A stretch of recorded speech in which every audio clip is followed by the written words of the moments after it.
Day in the trash can. Whoops, I wasn't filming anything. Lame-o. Well, in a few weeks, where are we going? We're first stopping to London, but then on the going from London to New York, we're taking the Queen Mary 2. So we'll be doing a transatlantic crossing aboard the last ship that still does regular transatlantic crossings, the Queen Mary 2. And instead of just a relocation. Yeah. And so today we're going on the original Queen Mary. Well, I don't think it's the original Queen Mary because I think there was like ones from the oldie times. But this the first one from the Cunard. Yeah, so this is the Cunard Queen Mary. This was the original ocean liner that went back and forth across the Atlantic from 1936 to 1967 until it was docked here in Long Beach as a tourist attraction. Excuse us, sorry. So come aboard with us.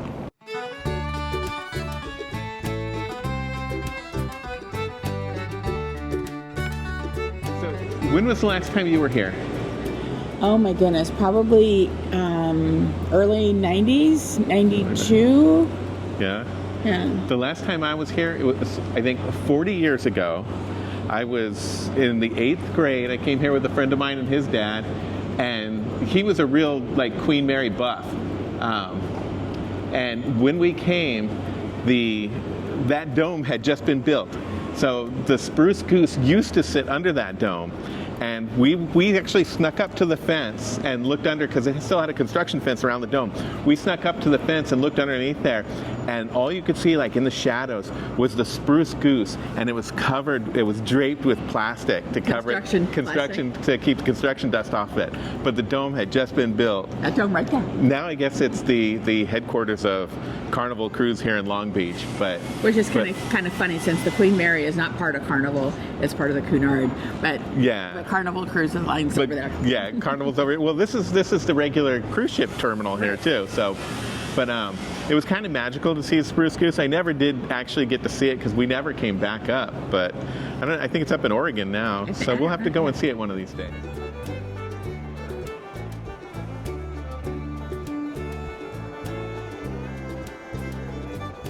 So this is a cutaway view of the Titanic, and we'll walk on the other side also. But what's amazing to me is this ship, the Queen Mary, the Queen Mary is so large that 1.5 Titanics will fit in this ship. Is that amazing? Look at this spiral staircase. Oh, yeah.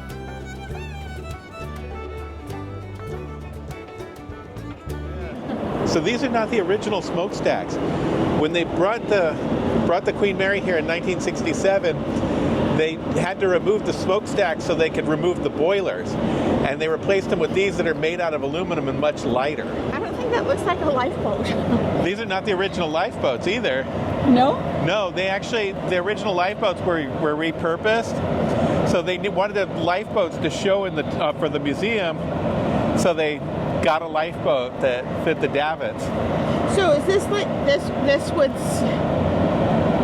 would that become the bench? I mean, you couldn't walk through. I don't understand. I don't know. I mean, everything, it's gutted, so it's really hard to say. Well, but that's not the deck.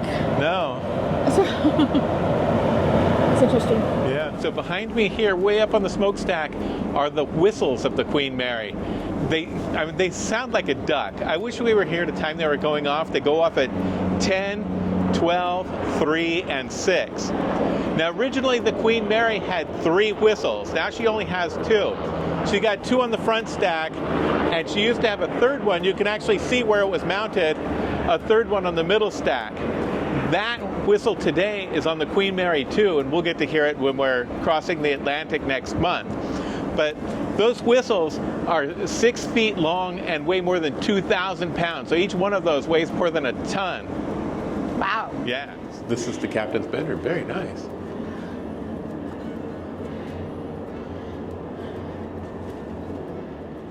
Oh my goodness, people could see him in the bathroom? Yeah.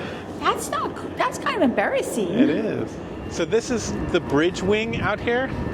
What this is it's designed so that the captain, when he's pulling into port or something along those lines, he can go way out on this, and it sticks out over the edge of the ship. And when we were going to the Panama Canal, we had the room that was right underneath the bridge wing. And the bridge wings on modern ships have glass floors. I was out on our veranda looking down because I wanted to see the pilot boat come up. So as the pilot boat came up, I was leaning way out over the edge of the veranda, and I looked back, and the captain was standing on the bridge wing, shaking his finger at me for leaning way out. But the bridge wing on the Queen Mary has a very specific design because it's not enclosed like it is on a modern ship. So what they did is to keep the wind off of you, they actually created this curved wall here. And so when the wind hits it from the front, the wind is pushed up and over, and what that does is it creates a fast jet stream of air over the top that basically turns this into an enclosed space so that you stay warm, well, not warm, but you stay dry and out of the wind while you're out on the bridge wing. Unless you were tall, like Lurch or something. Yeah. This actually housed a compass in its day, and of course it no longer has a compass, and so they would have multiple compasses on board. There'd be one on each of the wing, and then often they would have still 2 or 3 in the bridge as well. Yeah, when they were navigating without the use of radios or GPS, for that matter, you had a lot of backup systems, backup compasses, backup chronometers, whatever, just in case you didn't want to get lost in the middle of the ocean. The other reason you had you had compasses on both the port and the stern, port and the starboard side is because of the heel. It would sometimes it would be too exposed to the weather, so you couldn't see it, and so you'd have to be able to always be able to see your compass to make sure and stay on course. So this is a typical chart table. So all of these drawers, I don't know if these open or not. Looks like they might. This is where they would store charts, and when they store the charts, they would roll them up like we see blueprints rolled up, and they would put them in there. So they would have charts literally for all over the world, well, depending on where the ship was traveled from. And then they would bring the active chart, and there's actually a chart on the surface, and they would have a chart here, and then they could use their parallels and such to chart where the ship was going to go. And the other room that you saw, that's where the guy would sleep, and he could get alarms and such, and so somebody might be saying, oh, there's a storm coming up, and so they would reroute their where they were traveling depending on their storm and the weather they were hitting. So these are basically the throttle of the ship. These are the engine telegraphs. When you move these handles back and forth, what's happening is down below there's a matching set, and it will ring in the engine room. In the engine room, and it will ring a bell. Then the people that are working down below know that they basically turn dials, turn handles and levers and stuff like that to increase the amount of steam that's going into the engine. So it's not like a gas pedal where you just step on it and go. He's sending a message down below. There's people down below. In the olden days, they would have been shoveling coal. They would have upped the amount of coal they were shoveling, and they're turning handles and knobs and things like that to make the ship actually go faster. And it takes 4 hours for a ship like this to get up to full speed. My name's David. I'm one of the volunteers here aboard the Queen Mary. We staff and operate the wireless room.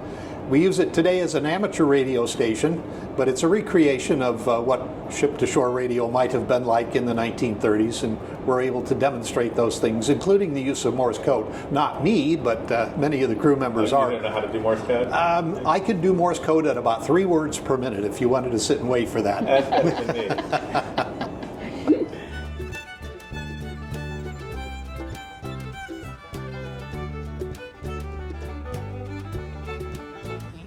I had a replica of that in my room when I was a child. Wow. I didn't realize that was from this. Yeah, maybe they've got a copy of it. Behind me is my favorite piece of art on the ship so far. It is a map that's showing the North Atlantic and the Queen Mary and the Queen Elizabeth going back and forth. It shows the progress of the ship as they go back and forth across the Atlantic. Every day a crewman would have to climb up on a ladder and move the ships a little bit to update the position of the ships. So this is a sample of all the woods that are used on the Queen Mary, and there's 56 of them. And 6 of those, if I'm correct, might be only 4, we'll have to look that up to make sure, are actually extinct. They're no longer available. But when the Queen Mary was built, they actually chose 56 different woods for a purpose, because at that time there was 56 colonies in Britain. So this is one of the original light fixtures that was on the Queen Mary when it's built. This weighs over 400 pounds. You'll notice that the center has a hinge on it so you can get in and change the light bulbs. So from the Queen Mary, you could actually make a ship-to-shore telephone call. It was $9 then, so it was a minute. So imagine what it was here. But this is a telephone booth. So $9 a minute and $1936 is $162 a minute now. So it's pretty cool. It's actually roomier than I thought it would be. It is roomy, yeah.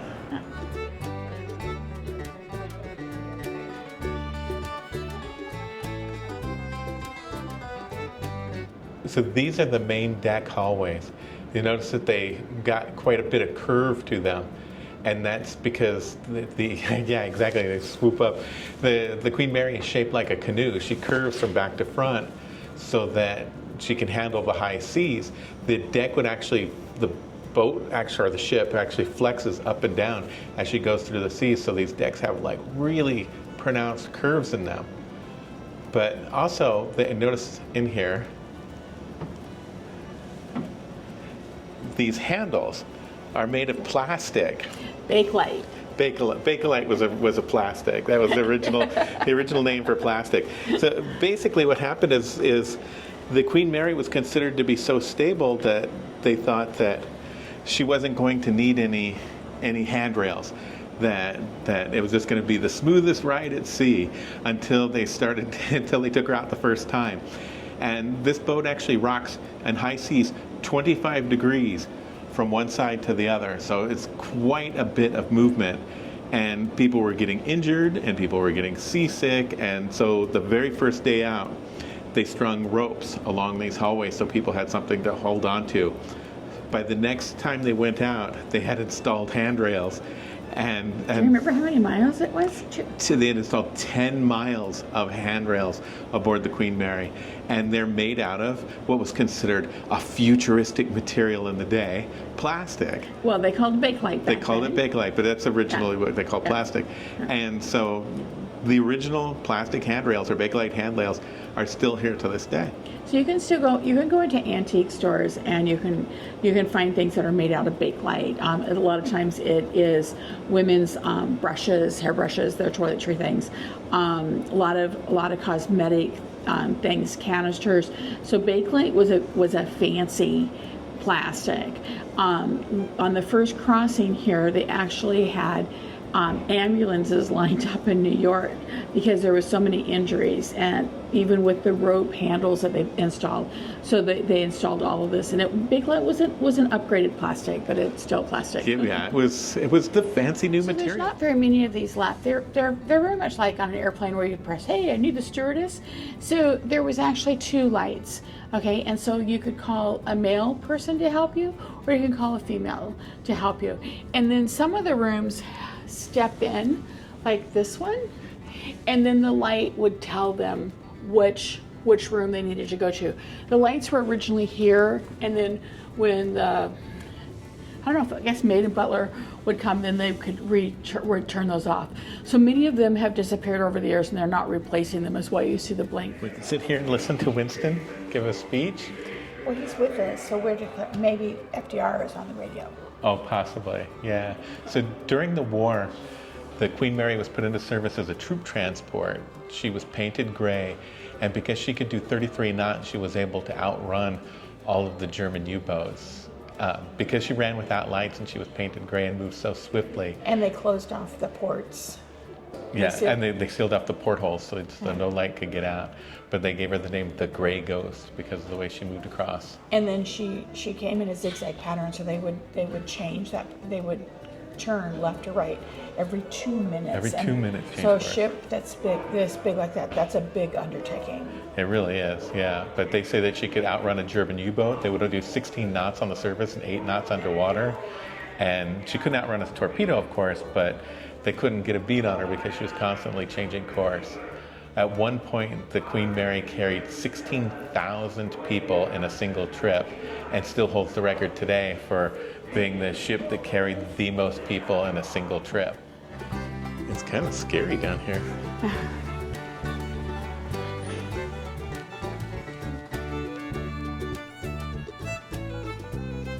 So this right here, that's the other half of the telegraph, where the captain turns the dial and the needle on that points to where the captain wants the speed to be set. Once the people down here, they hear a bell ring, they see where he wants the speed set, and then they go around, running around here, turning wheels and increasing the amount of steam that's going to the engines to make the ship go faster or slower, depending on the captain's desires. Yeah. So the Queen Mary was a steamship. She was powered by steam. They literally burnt coal, boiled water, and then it went into these turbines to turn the shafts. Occasionally something like one of these pipes or something would spring a leak, and this whole area down here, which is already blisteringly hot from these motors running on steam, occasionally these places would fill with steam because something would break or something would get a leak in it. At that time, when that happens, the men around here would walk around with brooms held out in front of them, just passing them before they went into anywhere, because you couldn't see what you were doing. And if you passed a broom down and it came back without the head on it, it meant it was cut off by a jet of steam, and you shouldn't go in there. Well, and the steam alone was so hot that they could get severe burns from them. Yeah, exactly. So they had to repair it. Yeah, but you had to get down here and repair it. And not nice work. And then So there's the kind of stairs they got to use. Yeah, it's a stair that'll get you over the drive shaft. Look at this big wheel, this big cog wheel here. Yeah. This is the turning gear, engaged when warming up or cooling the turbines to prevent distortion. Turns 1 revolution in 9.8 minutes.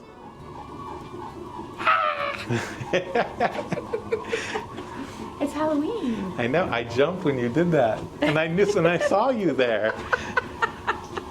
So here's the drive shaft. This would be spinning while the engine was in operation. So Charles, turn to your right to the red gas tanks. These red gas tanks, these are very similar to that they use in restaurants to pressurize to make the carbonation water.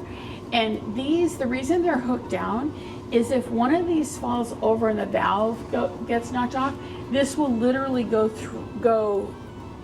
through hulls and walls and everything. Through a man. Yeah, but they'll go through these steel walls.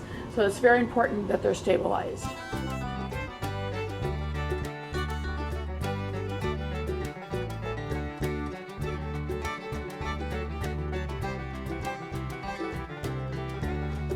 So when we met the captain at lunchtime, he was telling another group of people that this is very dark this time of year, so they've replaced all of this lighting with red lights for the upcoming Halloween events that they're going to be doing here.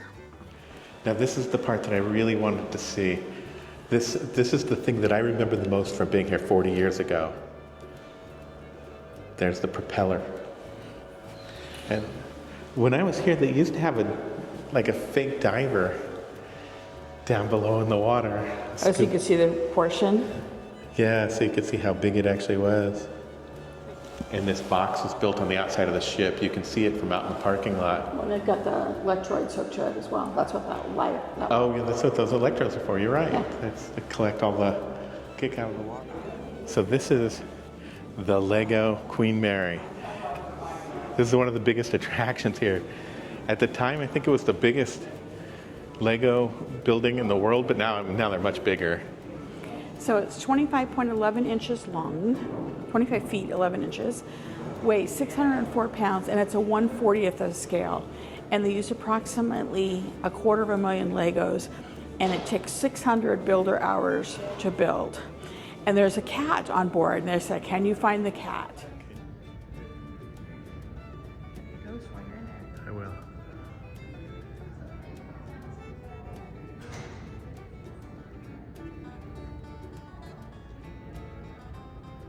Ooh.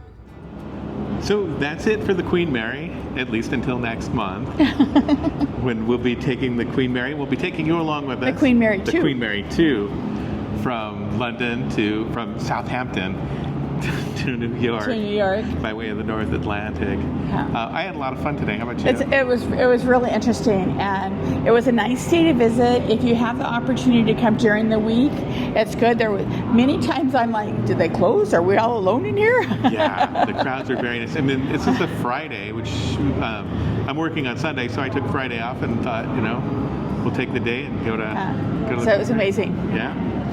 I'm Charles. I'm Caroline. Thank you for sharing The wonder about us.